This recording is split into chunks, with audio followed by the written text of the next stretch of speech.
16 दिसंबर 2012 एक ऐसी रात जिसने सिर्फ एक लड़के की जिंदगी नहीं बल्कि पूरे देश की सोच बदल दी। 16 दिसंबर 2012 दिल्ली की सर्द धुंध से भरी एक शांत रात।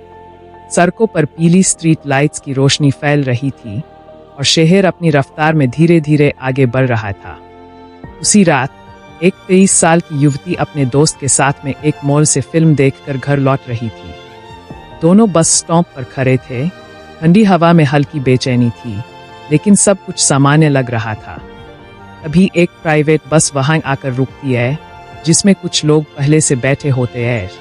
बस के अंदर हल्की रोशनी, अजीब सी खामोशी और कुछ अनजान चेहरे। दोनों बस में चढ़ जाते हैं। उन्हें क्या पता था कि यह सफर उनकी जिंदगी को हमेशा के लिए बदल देगा। बस जैसे जैसे आगे बढ़ती है, शहर की भीड़ पीछे छूटती जाती है और माहौल धीरे धीरे डरावना होता जाता है। उस बस के अंदर जो हुआ, उसने इंसानियत को झकझोर कर रख दिया। इसके बाद सर्द रात में सुनसान सड़क पर चारों तरफ सन्नाटा, ठंडी हवा और दूर तक कोई मदद नहीं। लेकिन उस युवती ने हार नहीं मानी। वो जिंदगी के लिए लड़ती रही। उसे अस्पताल ले जाया गया, जहां सफेद दीवारों और मशीनों की आवाज के बीच डॉक्टर उसे बचाने की हर कोशिश कर रहे थे। पूरा देश उसकी हालत पर नजर रखे हुए था। लेकिन 29 दिसंबर 2012 वो दिन जब उसने आखिरी सांस ली और पूरे देश में एक गहरा सन्नाटा छा गया।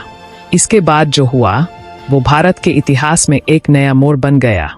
दिल्ली के इंडिया गेट से लेकर देश के हर कोने तक हजारों लोग सड़कों पर उतर आए, हाथों में मोमबत्तियां, आंखों में गुस्सा और दिल में न्याय की मांग। युवाओं की आवाज इतनी तेज थी कि सरकार को सुनना पड़ा। और फिर 2013 में क्रिमिनल लॉ अमेंडमेंट एक्ट लागू किया गया, जिसने कानून को पूरी तरह बदल दिया। रेप की परिभाषा को और सख्त किया गया। स्टोकिंग और एसिड अटैक जैसे अपराधों को स्पष्ट रूप से कानून में शामिल किया। महिलाओं की सुरक्षा के लिए नए प्रावधान बनाए गए और फास्ट ट्रैक कोर्ट्स शुरू किए गए ताकि ऐसे मामलों में जल्दी न्याय मिल सके।